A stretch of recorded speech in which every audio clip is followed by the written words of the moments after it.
Windscreen বেয়ে দর দর ধারা জল ঝরছিল, কিছুই দেখা যায় না। ওয়াইপারটাকে সবেগে চালিয়ে দিল পূর্ণেন্দু। তাতে নিয়মিত গতিতে যান্ত্রিক গঙ্গানির মতো একটা অস্পষ্ট আওয়াজ সৃষ্টি হলো। শুধু পকেট থেকে রুমাল বের করল পূর্ণেন্দু, কাঁচ ভেতর থেকে খসল।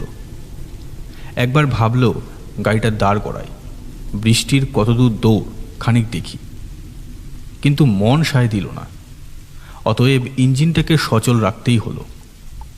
বৃষ্টি পড়ছে, ফিনকি দিয়ে জল ছিটকে পড়ছে দুপাশে। পূর্ণেন্দু বুঝতে পারছিল রাস্তার দুপাশের নালায় যেন ঢল নেমেছে। যে গাছগুলো ভুতুরে প্রহরীর মতো, তারা দুধার থেকে ঝুঁকে পড়ে নিচেরাই চুলোচুলি করে মরছে। এই দুর্যোগ যে নামবে, বেরোবার একটু আগেও যদি আভাস পাওয়া যেত। তখন আকাশ ছিল খটখটে। হঠাৎ ঝড় জল পিছে পিছে ধাওয়া করে এসে যেন তাকে ধরে নিল। এখন অন্ধকার, অপরিচিত গন্তব্য, গাড়িতে সে একা। পূর্ণেন্দু একবার শিউরে উঠল। শো শো হাওয়া বইছে। সেই শীতে না ভয়ে? পূর্ণেন্দু নিজেকে তিরস্কার করল। পুলিশ অফিসার হলেই বা জুনিয়র, এই অহেতুক ভয় তাকে মানায় না। আর সে না এক ভয়ার্ত মহিলাকে অভয় দিতে চলেছে। নিজেই যে ভয়ে জড়সড়, সে অভয় দেবে কাকে, কি করে? বস্তুত আজকের এই দায়িত্ব পূর্ণেন্দুর মোটে মনোপুত ছিল না। এই ঠান্ডায় খিচুড়ি জমত বেশ, অবশেষে গভীর ঘুম। কিন্তু পুলিশের কাজে সে সুখ কপালে নেই। পাশের জানালা দিয়েও জল পড়ছিল চুইয়ে চুইয়ে। পূর্ণেন্দু থেকে থেকে কেঁপে উঠছিল। মনে হয় না একটি টেলিফোনে উড়ো খবর পেয়ে তাকে ঝড় জলের এই সন্ধ্যার পথে ঠেলে দেওয়ার কোনো মানে হয়? হে ভবেশ, হে শঙ্কর, সবারে দিয়েছ ঘর, আমারে দিয়েছ শুধু পথ। পূর্ণেন্দু একবার স্কুলে পড়া কবিতাটার অংশ মনে মনে আবৃত্তি করল। দীর্ঘ শ্বাস ফেলল। কে এই কমলা দেবী, যিনি বড় সাহেবকে আজ ফোন করেছিলেন?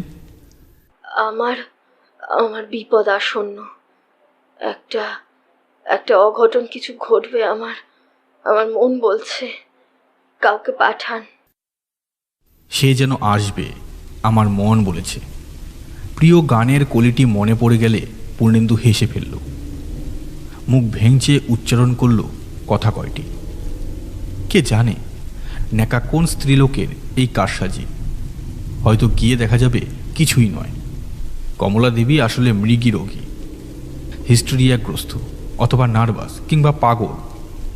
ভয়ের কোনো কারণ নেই। যদি থাকেও, তাহলে পূর্ণেন্দু একা।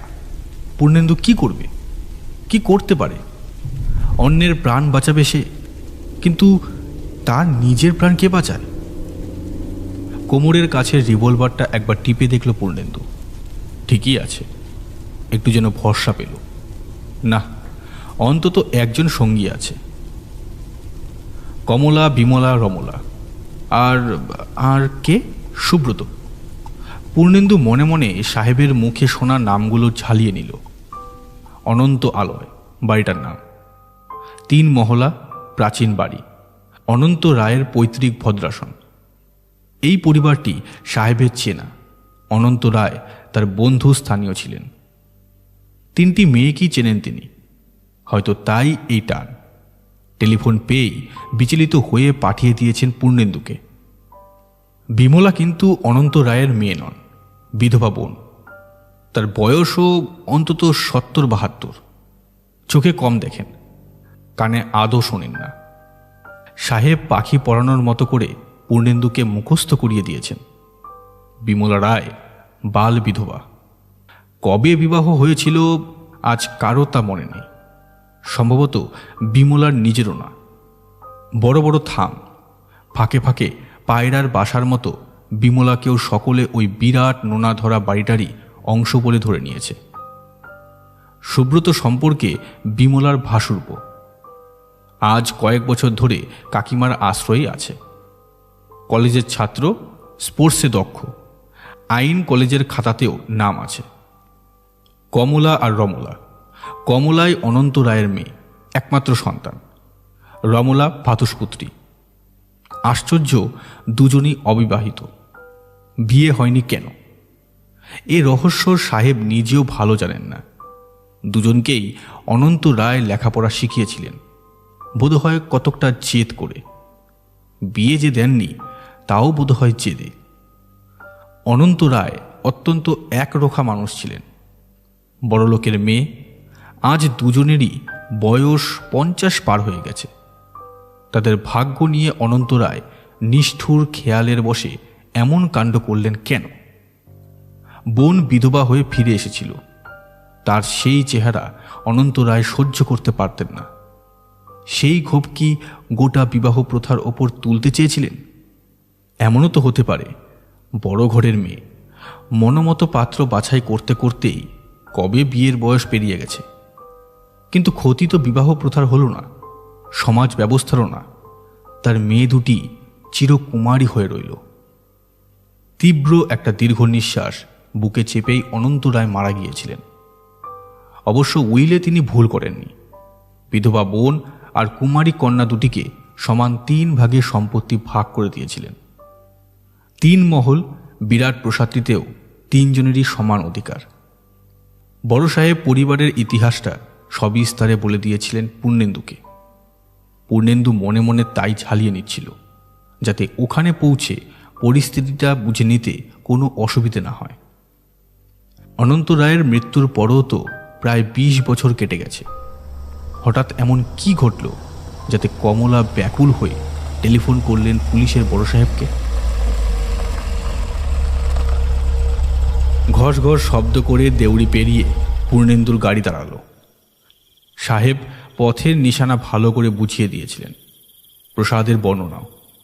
নারিকেল সুপারি গাছের পাতার আড়ালে প্রায় ঢাকা পড়া বাড়িটাকে দূর থেকে চিনতেও অতএব পূর্ণেন্দুর কোনো অসুবিধে হয়নি। কিন্তু আলো নেই কেন? পরপর কয়েকটা অন্ধকার খুপড়ি, এককালে হয়তো অতিথি মহল ছিল, কিংবা মালি ঠাকুর চাকরদের আস্তানা। এখন তাদের চিহ্নমাত্র নেই, হয়তো অবস্থাতেও কুলোয় না। সদর আর অন্দরমহলের মধ্যে প্রশস্ত অঙ্গন পড়ে আছে। কোনো কালে হয়তো বাগান ছিল। একটি ফোয়ারের চিহ্নাবশেষ এখনও দেখা যায়। কুন্দ শুভ্র কোনো নগ্নিকা ঈষৎ নুয়ে পড়ে ঝাড়ি থেকে জল ঢালছিল। এখন জল নেই, জল ঢালার ভঙ্গিটা শুধু আছে। বৃষ্টি থেমে একটু মেঘ ভাঙা জ্যোৎস্না ফুটেছিল। পূর্ণেন্দু তাই সবই অস্পষ্ট আবছায়াভাবে দেখতে পেল। শত অনাদরেও গোটা কয়েক পাম আর ঝাউ আজও মরেনি। তখনও থেকে থেকে কনকনে ভিজে হাওয়া বইছিল। একটা কুকুর হঠাৎ ডেকে উঠল। পূর্ণেন্দু চমকে উঠল। আর একটু হলেই ফাটল ধরা সিঁড়িটার ফাঁকে ফাঁকে অশ্বতের শিকড়ের জালে পা জড়িয়ে হোঁচট খেত। ওই সিঁড়ির পরে ভারী কালো রঙের কাঠের কপাট। পা টিপে টিপে উঠে পূর্ণেন্দু কপাট ঠেলল। ভেতর থেকে বন্ধ। ঘাড় উঁচু করে দেখল পূর্ণেন্দু। ওপরের কোনো বন্ধ জানালার ফাঁক দিয়ে আলোর ক্ষীণ আভাসও যদি আসে। আলো ছিল না।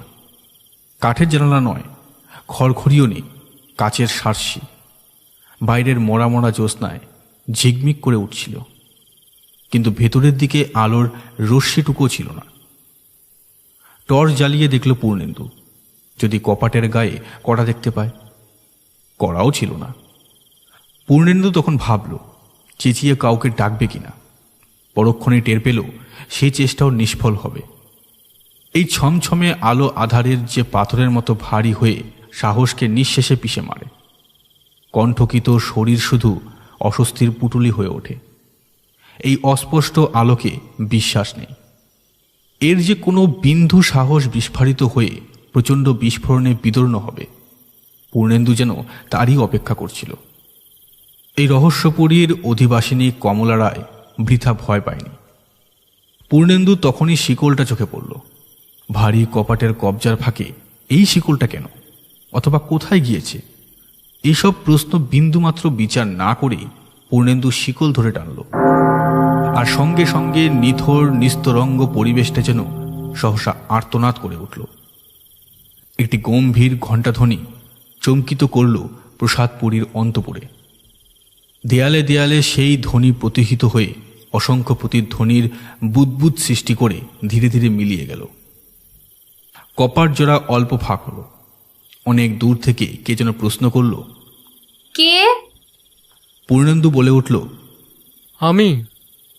যদিও কথাটার কোনো মানে হয় না, তবু ভরসা পেয়ে কপাট এবার একটু জোর দিয়ে ঠেলল পূর্ণেন্দু। মুহূর্ত পরে টের পেল সে এক প্রশস্ত আঙ্গিনায় গিয়ে দাঁড়িয়েছে। আঙ্গিনার যেখানে শেষ তারপরে অপরিসর একটি দীর্ঘ বারান্দা, যার দুধারে মৃদু দ্বীপের সারি। যা হোক, অন্দরমহলে তবু দেখছে আলো আছে। পূর্ণেন্দু অস্ফুট স্বরে স্বগতোক্তি করল। সরু স্বল্পালোক প্যাসেজের শেষে দীর্ঘ একটি নারী মূর্তি, শুভ্র দেহ, শুক্লবাস। হঠাৎ মনে হতে পারত যে এটিও কোনো মর্মর মূর্তি, কিন্তু সেই নারী দেহ ধীরে ধীরে এগিয়ে আসছিল। একেবারে কাছাকাছি এসে সে থমকে দাঁড়ালো। তার ভ্রু কুঞ্চিত হলো। কে? কে আপনি? জিজ্ঞাসা করল তীক্ষ্ণ স্বরে। সেই স্বর থেকে পূর্ণেন্দু অনুমান করল বাইরে থেকেও সে এরই গলা শুনেছিল। কার্ড বের করে পূর্ণেন্দু এগিয়ে দিল। মধ্যবয়সিনী মহিলা, চুলেও এক একটি পাক ধরেছে। কমলা দেবী? পূর্ণেন্দু জিজ্ঞাসা করল সাহসে ভর করে। আপনি কি পুলিশকে ফোন করেছিলেন? মাথা নিচু করে সেই শীর্ণ ভদ্র মহিলা কার্ডটা পড়ছিলেন। তার মুখ থেকে রূঢ়তার রেখা কটি ধীরে ধীরে অপসৃত হচ্ছিল। পুলিশ? আপনি পুলিশের লোক বুঝি? মহিলাটি বললেন মৃদু স্বরে। আসুন। বারান্দা পার হয়ে বসবার ঘর। সে ঘরে প্রখর বৈদ্যুতিক আলো জ্বলছে দেখে পূর্ণেন্দু আশ্বস্ত হল। সেকেলের রীতিতে সাজানো ঘর, আসবাবপত্র দামি কিন্তু সেকেলের। ভারী একটা চেয়ারে বসে পূর্ণেন্দু বলল, আপনি ফোন করেছিলেন? ফোন? মহিলাটির কণ্ঠে বিস্ময় প্রকাশ পেল। বললেন, ফোন আমি তো করিনি। কিন্তু কমলা দেবী। ভুল করছেন, আমি কমলা নই, আমি রমলা। পূর্ণেন্দু সঙ্গে সঙ্গে নিজের ভুলটা টের পেল। ইনি কমলা নন, রমলা, অনন্ত রায়ের ভ্রাতুষ্পুত্রী, চিরকুমারী দুটির অন্যতমা। রমলা দেবী বললেন, বসুন, কমলাকে খবর দিই। আকাশের মেঘের মতোই ভয় কেটে যাচ্ছিল পূর্ণেন্দুর মন থেকে। জানালার কাছে উঠে এসে সে এতক্ষণে একটা সিগারেট ধরাতে পারল। রেনকোটটা চুইয়ে জল পড়ছিল তখনও। পূর্ণেন্দু সেটাকে খুলে রাখল চেয়ারের হাতলে। রমলা দেবীর ফিরতে একটু দেরি হলো। হাতে চায়ের পেয়ালা। বললেন, কিছু মনে করবেন না, দেরি হয়ে গেল। ব্যস্ত লজ্জিত হয়ে পূর্ণেন্দু হাত বাড়িয়ে বলল, নিজে কষ্ট করে। ঠাকুর চাকর দুজনেরই আজ ছুটি, বিকালবেলায় শহরে গেছে। কি একটা হিন্দি ছবি এসেছে নাকি? ঠান্ডায় চা ভালোই লাগছিল পূর্ণেন্দুর। গলার ধরা ধরা ভাব কেটে যাচ্ছিল। রমলা নিজের জন্য এক পেয়ালা চা এনেছিলেন। চায়ে চুমুক দিতে দিতে রমলা বললেন, কমলা আপনাকে ফোন করেছিল? আমাকে ঠিক না, ওই বড় সাহেবকে ফোন করেছিলেন। কি বলেছিল? একটু ইতস্তত করল পূর্ণেন্দু। সব কি খোলাখুলি বলা ঠিক হবে? টের পেল উৎসুক রমলা ওর দিকে চেয়ে আছেন। অগত্যা পূর্ণেন্দুকে বলতেই হলো, প্রাণের ভয় তিনি ভীত, সবসময় বিপদের আশঙ্কা করছেন। রমলার শঙ্খ শুভ্র মুখে বিস্ময়ের ঢেউ বয়ে গেল। তিনি অনেকক্ষণ চুপ করে রইলেন। চেয়ারটা ওর কাছাকাছি এগিয়ে নিয়ে গেল পূর্ণেন্দু। রমলা দেবী বলতে পারেন কমলা দেবীর ভয়ের হেতুটা কি? ঈষৎ ক্লান্ত ভঙ্গিতে মাথা নাড়লেন রমলা। ঠিক জানি না। ভয়ের কি সত্যি কোনো কারণ আছে? রমলা যেন স্ত্রস্ত হলেন। এদিক ওদিক চেয়ে ফিসফিস করে বললেন, আছে। কি ভয়? মানে কিসের ভয় রমলা দেবী? পূর্ণেন্দু যেন ওকে আশ্বাস দিতেই আরও সন্নিহিত হয়ে এলো। দু হাতে মুখ ঢাকা দিয়ে রমলা বলে উঠলেন, পারবো না, আমি বলতে পারবো না। আপনি আপনি বরং কমলাকেই জিজ্ঞাসা করবেন। কমলা দেবী কোথায়? ওপরে, ওর শোয়ার ঘরে। বিকাল থেকেই বলছিল মাথায় খুব যন্ত্রণা, শুয়ে পড়েছে। একবার যদি ওকে। আসুন না, আপনি উপরে আসুন। রমলা উঠে দাঁড়ালেন। রমলা কৃষকায়, বয়সের পক্ষে বেশ তাড়াতাড়ি সিঁড়ি ভেঙে উঠেছিলেন। উঠছিল পূর্ণেন্দুও। শ্বেত পাথরের ধাপ, ধবধবে মসৃণ, রেলিং বরাবরও কোমর অবধি পাথর বসানো, ঠান্ডা, যেন অনেককালের জমানো বরফ এরই আড়ালে কোথাও স্তূপীকৃত হয়ে আছে। দোতলার সিঁড়ির মুখেই আবার দীর্ঘ বারান্দা। একেবারে সামনের ঘরখানিতে কালো পুরু পর্দা ঝুলছিল। কমলার ঘর, রমলা বললেন ফিসফিস করে। আপনি দাঁড়ান, আমি খবর দিই। পর্দা ঠেলে রমলা ভেতরে ঢুকেছিলেন, কিন্তু বেরিয়েও এলেন প্রায় সঙ্গে সঙ্গে। আগের মতোই মৃদু গলায় বললেন, এখনো ঘুমোচ্ছে, তুলে দেব? পূর্ণেন্দু যদিও অধীর হয়ে উঠেছিল, তবু তাকে বলতেই হলো, থাক না, না হয় আর কয়েকটা মিনিট অপেক্ষাই করি। ব্যস্ত হয়ে পড়লেন রমলা। দাঁড়িয়ে থাকবেন? সে কি? আচ্ছা আসুন, আপনাকে বরং বড় পিসিমার সঙ্গে একবার পরিচয় করিয়ে দিই। আমাদের পিসিমা বিমলা দেবীর কথা শোনেননি? শুনেছি। বারান্দার একেবারে শেষ প্রান্তে যে ঘর, সেখানে আলো জ্বলছিল। রমলা দ্রুত পায়ে সেদিকে এগিয়ে গেলেন, বললেন, পিসিমার ঘর। হেট হয়ে পূর্ণেন্দু জুতো খুলছিল, কেননা সে দেখতে পেয়েছে এ ঘরের মেঝেও পাথর বসানো। প্রকাণ্ড ঘরখানারই একদিকে রাধাকৃষ্ণের বিগ্রহ, সামনে ধূপদীপ জ্বলছে। ধোঁয়ায় ঘরখানা মৃদু সুরভিত, ঈষৎ আচ্ছন্ন। এ ঘরে বিজলি আলো নেই, পূর্ণেন্দু লক্ষ্য করেছিল। পুরনো আমলের বেলোয়ারি ঝাড়ে কয়েকটি মোমবাতি জ্বলছিল। সেই আলোয় মেঝে আসন পেতে যিনি একটি বই পড়ছিলেন, তারও গায়ের রং পূর্ণেন্দুর মনে হল মোমের মতো, সাদা, নিষ্প্রভ। এখান থেকে তার শুভ্র কেশের কয়েক গুচ্ছই মাত্র দেখা যায়, আর দেখা যায় একটি ধারালো নাক, যার পাশের চামড়া কুঞ্চিত। এই প্রাচীন পুরীর ইনিই বুঝি অধিষ্ঠাত্রী দেবী। এর বয়স কত পূর্ণেন্দুর অনুমান করতে পারল না। এই প্রায় নিষ্পন্দ সমাহিত দেহ কয়টি শরৎ আর বসন্ত দেখেছে, কতবার স্নান করেছে বর্ষার নবধারা জলে। সেই মুহূর্তে কেউ যদি বলতো ইনি এই প্রসাদপুরীর সমবয়সী, পূর্ণেন্দু অবিশ্বাস করতে পারত না।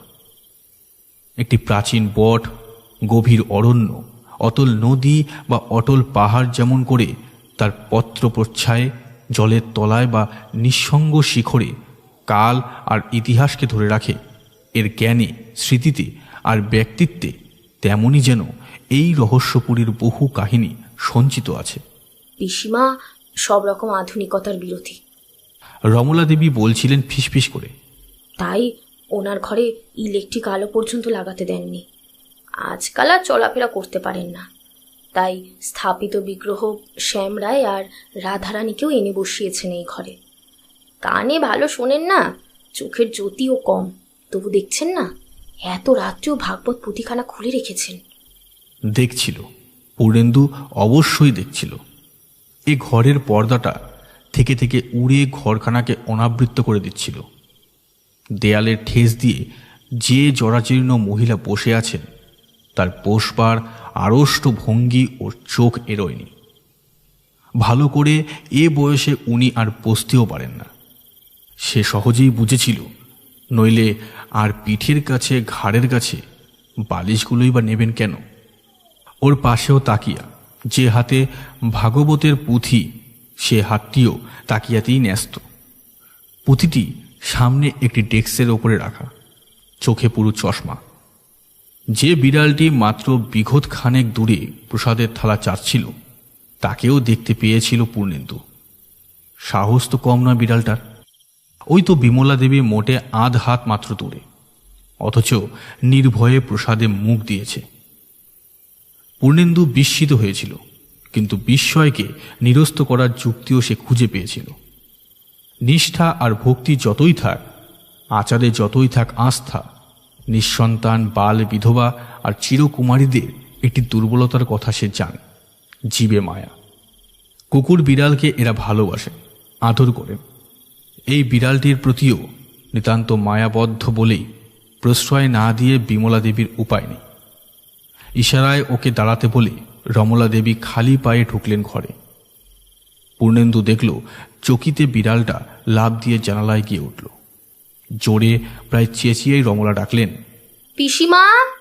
পূর্ণেন্দু স্পষ্ট শুনতে পাচ্ছিল। প্রথমবার সাড়া পেলেন না রমলা, আবার ডাকলেন, পিসিমা। এবার যেন দূর থেকে ক্ষীণ উত্তর ভেসে এলো, আপনার পুজো সারা হয়েছে? একটু বাকি আছে। পিসিমা, আজ বাড়িতে একজন অতিথি এসেছেন। অতিথি? বেশ তো, আদর যত্ন করো। পিসিমা, ইনি ইনি পুলিশের লোক। পুলিশ? পুলিশ কেন? সনাতন কি কিছু চুরি করে? না না, কমলা ওকে ডেকে এনেছে। কমলা ভয় পেয়েছে। ভয়? এই কমলাটা না বড় ভীতু। কমলা এখনো কিন্তু ঘুমোচ্ছে। পিসিমা, আপনি ভদ্রলোকের সঙ্গে আলাপ করবেন? ডেকে আনি? না না, ডেকো না। এখনো এখনো আমার পুজো সারা হয়নি। আর ওর জামা কাপড় কেমন কে জানে। যদি যদি ছাড়া হয়, আমি আমি বরং পরে কথা বলবো। পিসিমা, আপনার বালিশগুলো সরে গেছে, ঠিক করে দিই? দাও। রাত্রিরে কি খাবেন? দুধ এখানে পাঠিয়ে দেবো? দিও। সনাতন বাড়ি নেই, পরে এসে ও আলো নিভিয়ে দেবে, কেমন? বেশ। রমলা দেবী বেরিয়ে এলেন। পূর্ণেন্দুকে কিছু বলতে হলো না, সব কথাই সে শুনেছিল। বিমলা দেবী অত্যন্ত ক্লান্ত। নির্জীব গলায় যে কয়টি কথা বলেছিলেন, তাও কথা বলতে ওর অসুবিধে হয়, তাও বুঝেছিল পূর্ণেন্দু। ওর বুঝি উপরের পাটিতে দাঁত একটাও নেই। বারবার জিভ ঠেকাচ্ছিলেন তালুতে, তাতে কয়েকটি বিকৃত স্বরের সৃষ্টি হয়েছিল। ফোকলা দাঁতে বৃদ্ধ বয়সে যে বাচনভঙ্গি হয়, হুবহু তাই। রমলা বললেন, এবার কমলার ঘরে যেতে পারেন। এতক্ষণে ও বোধহয় উঠেছে, তবে সাবধান। সাবধান কেন? রমলা হেসে বললেন, কবিতা শুনিয়ে দিতে পারে। কমলা একজন মহিলা কবি, জানেন না? পূর্ণেন্দু সসংকোচে বলল, কবিতার সঙ্গে আমার সম্পর্ক কম। থাকলেও জানতেন না। ওর কবিতা কোথাও তো ছাপাই হয় না, সব ফেরত চলে আসে। তবুও লেখে। একবার ঘটা করে নিজেই খরচ করে একটা বই ছেপেছিল। কিছু বিলিয়েছে, কিছু পোকায় কেটেছে, আর কিছু পড়ে আছে এখন ওই নিচের গুদাম ঘরে, বিক্রি হয়নি। ও, এই অভ্যাস ও পেয়েছে জ্যাঠামশাইয়ের কাছ থেকে। জ্যাঠামশাই মানে অনন্ত রায়েরও এই স্বভাব ছিল কি না? তিনি অনেক ছড়া লিখেছিলেন, পালাও বেঁধেছিলেন। তাই নাকি? আমি তো জানি উনি একজন শাসালো জমিদার। সে তো পৈতৃক। পরে অবশ্য সম্পত্তির আয় আর পরিমাণও বাড়িয়ে নিয়েছিলেন। কিন্তু তার ভিতরেও একটা কবি ছিল। প্রকৃতিতে খুব কোমল ছিলেন জ্যাঠামশাই। আমার বাবা আবার ঠিক উল্টো। এই পরিবারের বিচিত্র ইতিহাসের আরও কিছু জেনে নেবে বলে উৎসুক হয়েছিল পূর্ণেন্দুর, কিন্তু রমলা সে অবসর দিলেন না। আপনার নিশ্চয়ই খুব খিদে পেয়েছে না? যাই, জল খাবার নিয়ে আসি। বলে তরতর করে নিচে নেমে গেলেন। পূর্ণেন্দু আস্তে আস্তে পর্দা ঠেলল কমলার দরজার। কমলা সত্যি ঘুম থেকে উঠেছিল।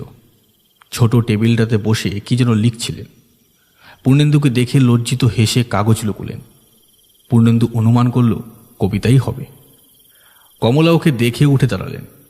পূর্ণেন্দু দেখল আকারে ইনি রমলার মতোই দীর্ঘ হবেন, বর্ণীয় গৌর, তবে রমলার মতো ফ্যাকাশে পাণ্ডুর নন। সবচেয়ে অবাক হলো পূর্ণেন্দু কমলার চোখ দেখে। মণি দুটি কেমন যেন আবিল আচ্ছন্ন। কমলা স্ফীত মুখে চেয়েছিলেন, কিন্তু সেই হাসির ভঙ্গি যেন কেমন অস্বাভাবিক। রমলার গালের হাড় দুটি যেমন উঁচু, কমলার তেমন নয়, কিন্তু চোখের কোলে কয়েকটি রেখা আর কালি। কমলা বললেন, আসুন আসুন আপনি। আমি থানা থেকে এসেছি। আপনি কি ক্যাপ্টেন চৌধুরীকে ফোন করেছিলেন? পলকে কমলার মুখ উজ্জ্বল হয়ে উঠল। হ্যাঁ, ক্যাপ্টেন চৌধুরী আমার বাবার বন্ধু ছিলেন। বিপদে পড়ে। পূর্ণেন্দু একটা কার্ড বাড়িয়ে দিল। কমলা দেবী, আমি আপনার বিপদ দূর করতে এসেছি। কি বিপদ আমাকে একটু খুলে বলবেন? চোখে সেই সচ্ছল বিহবল দৃষ্টি। কমলা কিছুক্ষণ চুপ করে থেকে বললেন, আপনাকে আপনাকে কি বোঝাতে পারবো আমি? এই বিপদ আছে আমার অনুভবে। ধোয়াটে কথা। পূর্ণেন্দু নিজেই বিপন্ন বোধ করল। প্রথম থেকেই তার যা মনে হয়েছিল ব্যাপারটা সত্যি হয়তো তাই। ভদ্রমহিলা হয়তো অতিরিক্ত ভাবপ্রবণ, স্নায়বিক রোগগ্রস্ত, সহজেই ভীত, ত্রস্ত, বিহবল। এই জাতীয় কবি প্রকৃতির মেয়েরা যা হয়ে থাকে। জিজ্ঞাসা করে বিশেষ ফল হবে না জেনেও সে বলল, তবু যদি একটা আন্দাজ দিতেন। নেশাগ্রস্তের মতো কমলা কিছুক্ষণ ঝিম ধরে বসে রইলেন। চোখ তুলে চেয়ে যখন কথা বলতে শুরু করলেন, পূর্ণেন্দুর চকিতে সন্দেহ হলো, যেন কমলা নয়, যেন তার মুখ দিয়ে অন্য কেউ কথা বলছে। ক্লান্ত ভাঙা ভাঙা গলায় কমলা বলছিলেন, কি বিপদ তা কি বলে আমি আপনাকে বোঝাতে পারবো? আপনি কি টের পাননি? রমলা আপনাকে কিছু বলেনি? বিপদ এই বাড়ির নিঃশ্বাসে, এর প্রতিটি ইটের ফাটলের কনকনে বাতাসে। এ ধারণা আপনার কেন?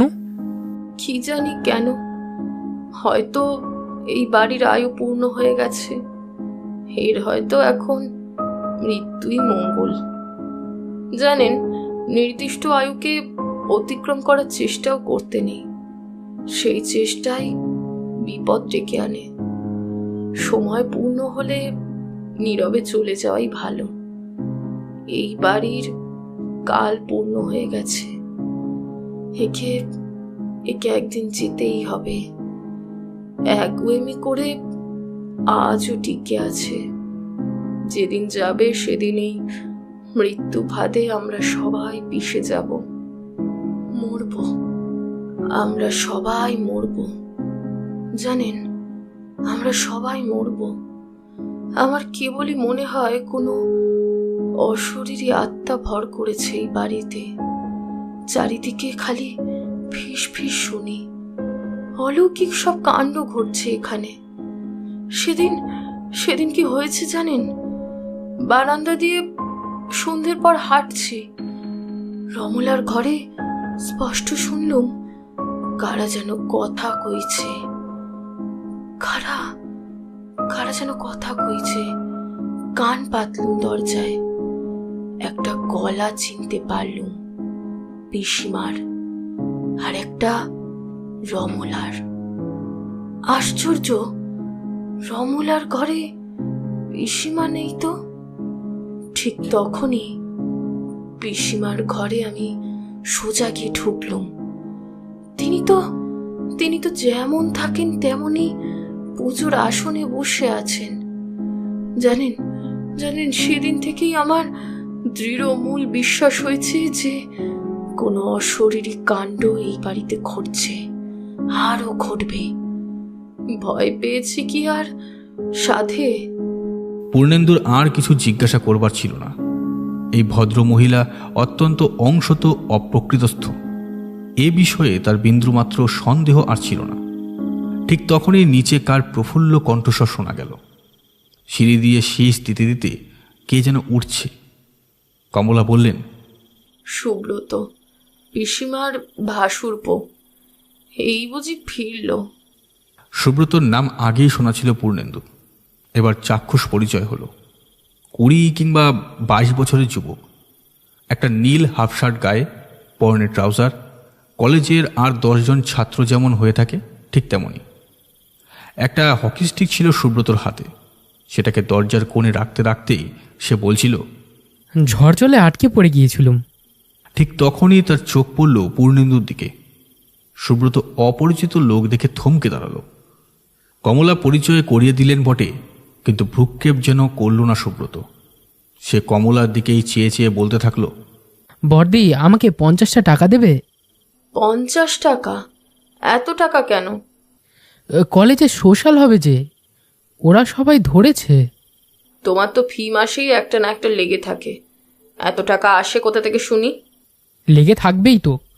আরও কত টাকা দরকার আমার তুমি জানো? নভেম্বরে সবাই মিলে এক্সকারশনে বেরোবো। তখন আমার কিন্তু কমসে কম 300 টাকা চাই।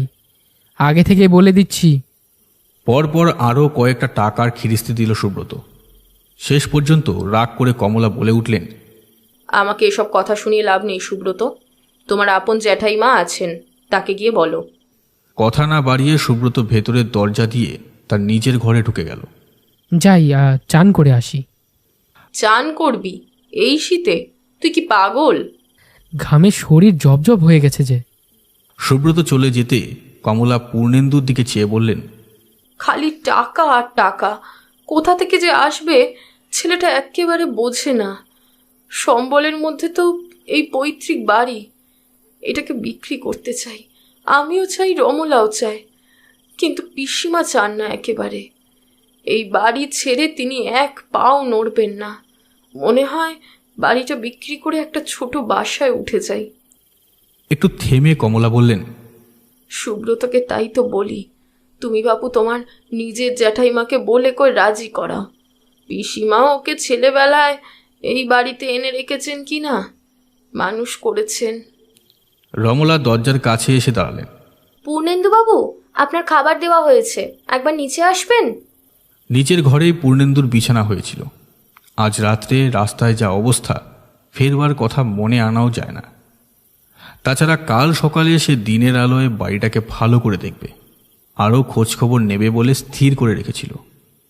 দেয়ালে কয়েকটা বাঘের মাথা আর হরিণের শিং সাজানো, তাদের ছায়া আরও বিস্তৃত হয়ে মেঝের কার্পেটে পড়েছিল। ঘুম এসেছিল পূর্ণেন্দুর, কিন্তু রমলা ছোট একটি মোড়া পেতে বসেছিলেন ওর ঘরে। মাথা নিচু করে উল বুনছিলেন। মাঝে মাঝে কথাও বলছিলেন রমলা এ বাড়ির ইতিহাস। একদিন কত গৌরব কি ঐশ্বর্য ছিল এ বাড়ির, শৌর্যও কম ছিল না। রমলার বাবা ছিলেন মস্ত শিকারী। এই যে দেয়ালে বাঘের মাথা আর ভালুকের চামড়া, সবই তার স্মৃতি। পূর্ণেন্দু জড়িত গলায় বলল, ও। তার চোখ ঘুমে জড়িয়ে আসছিল। আর ঠিক সেই মুহূর্তেই প্রচণ্ড একটা শব্দ হলো। ঝনঝন করে ওপরের কোনো ঘরে যেন সব কটা সার্সি ভেঙে পড়ল। পূর্ণেন্দু ধর্মর করে উঠে বসল। অভ্যাসবশত সে হাত দিয়েছিল নিজের ব্র্যাকেটে, যেখানে রিভলভার গোজা আছে। উত্তেজিত স্বরে পূর্ণেন্দু বলে উঠল, এ কি গুলির শব্দ? রমলার মুখ আতঙ্কে সাদা হয়ে গিয়েছিল। রমলা ঠক ঠক করে কাঁপছিলেন। লোক লজ্জা ভুলে পূর্ণেন্দুকে আঁকড়ে ধরতে চাইছিলেন। পূর্ণেন্দু তাকে সরিয়ে দিয়ে উঠে দাঁড়াল। রিভলভারটা হাতে বাগিয়ে ধরে দরজার দিকে এগিয়ে গেল সে। চাপা গলায় রমলাকে বলল, আপনি আপনি আমার পেছন পেছন আসুন। দোতলার বারান্দার রেলিং ধরে কাঁপছিলেন কমলাও। সুব্রত মুখ রক্তিম, চুল বিশৃঙ্খল, বেরিয়ে এলো বিমলার ঘর থেকে। তার রুদ্ধ গলা থেকে মাত্র একটিই শব্দ বেরিয়ে এলো, জ্যাঠাইমা। পূর্ণেন্দুও ছুটে সেই ঘরের দিকে এগিয়ে গেল। দেখার অবশ্য আর কিছুই ছিল না। উকি দিতেই সব স্পষ্ট হলো। যেখানে ছিলেন বিমলা দেবী, ঠিক সেখানেই আছেন, তেমনি রাধাকৃষ্ণের মূর্তির সামনে। শুধু তার মাথাটি বুকের ওপর ঝুঁকে পড়েছে। পেছন দিকে তাকিয়ে পূর্ণেন্দু বিহবল গলায় বলে উঠল, একজন ডাক্তার পাওয়া যাবে? তখনই কোনো ডাক্তার পাওয়া গেলেও লাভ হতো না। বিমলাকে স্পর্শ করেই পূর্ণেন্দু টের পেয়েছিল বিমলার দেহে প্রাণ নেই।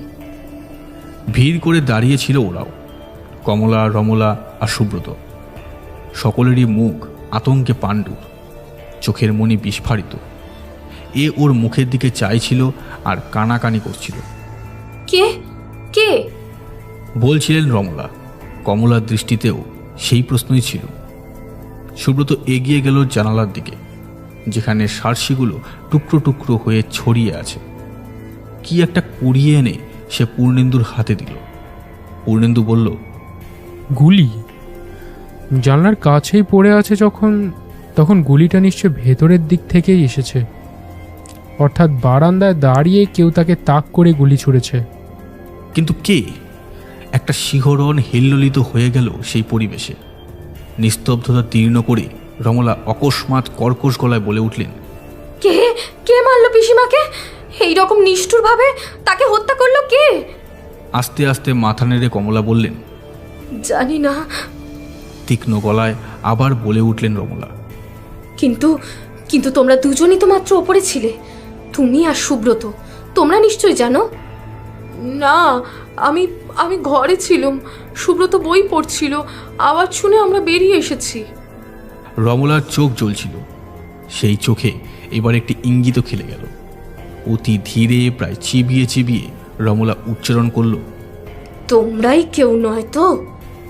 কমলা ভয়ার্ত পাণ্ডুর আরও কুকড়ে আরও পিছিয়ে গেলেন। আমি আমি আমি এই কাজ করব? সুব্রত বলে উঠল, আমি হত্যা করব আমার জ্যাঠাইমাকে? কেন ছর্দি, কেন? বলতে বলতে হঠাৎ যেন উত্তেজিত হয়ে উঠলেন রমলা। রুদ্ধ স্বরে বলে গেলেন, জানি, আমি জানি তুমি কুসংসর্গে মিশছো, বাজি ধরে তাস খেলো, তোমার রোজই টাকার দরকার। কমলার লেখা কেউ ছাপায় না, তাই নিজেই একটা কাগজ বার করবার ফন্দি আটছিল, কিন্তু টাকা ছিল না। একমাত্র উপায় এই বাড়ি বিক্রি করা।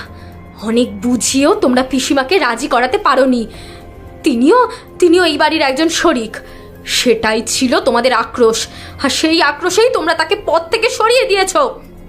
এই বিচিত্র কলহে পূর্ণেন্দুর রুচি ছিল না। সে তন্ন তন্ন করে পরীক্ষা করছিল ঘরটাকে। একবার দরজার স্কাইলাইটের দিকে তাকালো, চোখ নামিয়ে নিল পরক্ষণেই। গম্ভীর গলায় বলল, চেঁচামেচি করবেন না, আজ রাতে কোনো উপায় নেই। কাল সকালে যতক্ষণ না ডাক্তার আর পুলিশ এসে পড়ছে ততক্ষণ এ ঘরে আমিই থাকব। আপনারা তিনজন ও ঘরে গিয়ে বসুন। শুধু এই অনুরোধ, আপনারা অনুমতি ছাড়া ও ঘর থেকে বেরোবেন না। পরদিন সকালে পূর্ণেন্দুর টেলিফোনে পুলিশকে খবর দিয়ে আনিয়ে নিয়েছিল। ডাক্তারও এসেছিলেন। একটা গাড়িতে ওরা তুলে দিল মৃতদেহ। ডাক্তার যাওয়ার আগে ফিসফিস করে পূর্ণেন্দুকে কি যেন বললেন, কেউ শুনতে পেল না। পূর্ণেন্দুর মুখভঙ্গি দৃঢ়তর হলো মাত্র। ওদের রওনা করে দিয়ে ফিরে এলো পূর্ণেন্দু, যে ঘরে কমলা, বিমলা, সুব্রত বসেছিল। অনিদ্রা জড়িত ক্লান্তির ছাপ সকলের মুখে, শোকেরও ছায়া, চোখের কোলে কালি। পূর্ণেন্দু প্রথমে কমলাকে ডাকলো বাইরে। কঠিন গলায় কিছুক্ষণ জেরা করল। ডাকলো সুব্রতকেও। সবশেষে ইশারায় ডাকলো রমলাকে। অনেকটা দূরে বারান্দার এক কোণে ডেকে নিয়ে গেল। গম্ভীর কিন্তু শান্ত গলায় বলল, আমার গাড়িটা তৈরি আছে, রমলা দেবী আপনিও তৈরি হয়ে নিন। সে কি কেন? আমি কোথায় যাব? কেন, থানায়? আপনার পিসিমার মৃত্যুর সম্পর্কে আপনাকে কয়েকটা কথা জিজ্ঞেস করবার আছে। আমাকে? আমি কি জানি? পূর্ণেন্দু আগের মতোই নির্বিকার কিন্তু স্থির কণ্ঠে বলল, আপনি সবই জানেন। এই মৃত্যুর সঙ্গে আপনি কারণ হিসেবে জড়িত, এ কথা মনে করবার সঙ্গত কারণ আছে। রমলা হো হো করে হেসে উঠল।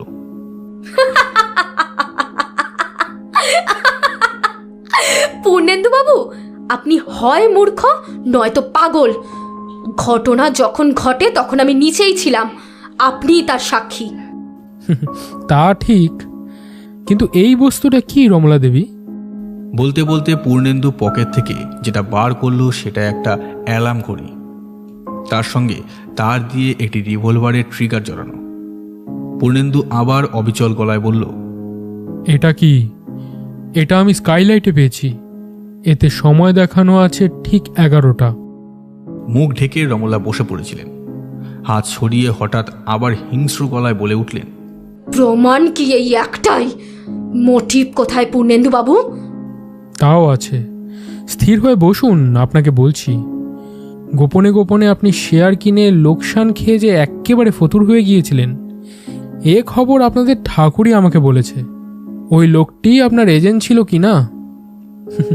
দুটো ধমক দিতেই ও সব কবুল করে ফেলেছে। এ বাড়ি বিক্রি করাতে আপনারও স্বার্থ কারুর চেয়ে কম ছিল না। ঠাকুর আর চাকরকে বাড়ি থেকে আপনি কাল ছুটি দিয়ে দিয়েছিলেন। কমলাকেও কি আপনি ড্রাগ স্টোরে পাঠিয়েছিলেন? আর সেই অবসরে কি কাজটা হাসিল করেছিলেন? বাধা দিয়ে রমলা বললেন, কিন্তু তারপরেও তো পিসিমা বেঁচে ছিলেন, আমার সঙ্গে কথা বলছিলেন, আপনি শুনেছেন। আহ রমলা দেবী, আপনি ভাঙবেন তবু মচকাবেন না। আমি যদি বলি আমি আপনার পিসিমার কথা শুনিনি, যে গলা শুনেছি সেটা আপনারই। দরজায় পর্দা ছিল, আপনি আড়াল করে দাঁড়িয়েছিলেন। হরবলার মতো নিজেই কথা বলেছেন নিজের সঙ্গে। কমলা দেবী যে ভয় পেয়েছিলেন সে তো এই জন্যই। এ বাড়িতে অশরীরী অস্তিত্বের কথা তার কল্পনায় এসেছিল আপনার ঘরে আপনার পিসিমার গলা শুনে, অথচ আপনার পিসিমা সে ঘরে ছিলেন না।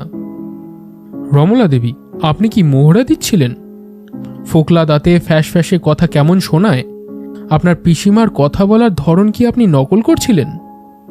এই পরিকল্পনা কি আপনার তবে অনেক দিনের? হত্যাকাণ্ডটা তাহলে সুপরিকল্পিত। ভাগ্যক্রমে আমি এসে না পড়লে এই অভিনয় আপনি হয়তো অন্য কাউকে শোনাতেন। কমলা দেবীর মুখে অশরীরী স্বরের কথা শুনেই আমার প্রথমে সন্দেহ হয়, পরে ডাক্তারের কাছে আমার সন্দেহের সমর্থন পেলাম।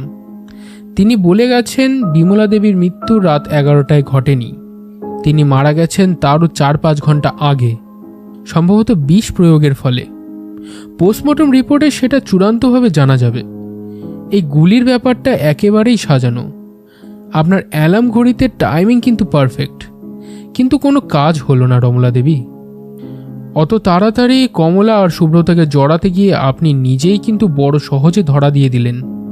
ফাঁসি কাঠে ওদের তুলে দিতে আপনার আগ্রহ দেখে আমার সন্দেহ আরও দৃঢ়তর হলো। আরেকটা কথা আপনাকে জিজ্ঞেস করি, বালিশগুলো ঠিক করে দেওয়ার নাম করেই কি আপনি আপনার পিসিমার দেহ সামনের দিকে ঝুঁকিয়ে দিয়ে এসেছিলেন? ওখানে তো আমি ছিলাম না, আমি দেখতে পাইনি। রমলার চোখ জ্বলছিল, কোনো উত্তর এলো না। পূর্ণেন্দু একটু থেমে আবার বলল, তাছাড়া হত্যা তো আপনার রক্তে রমলা দেবী।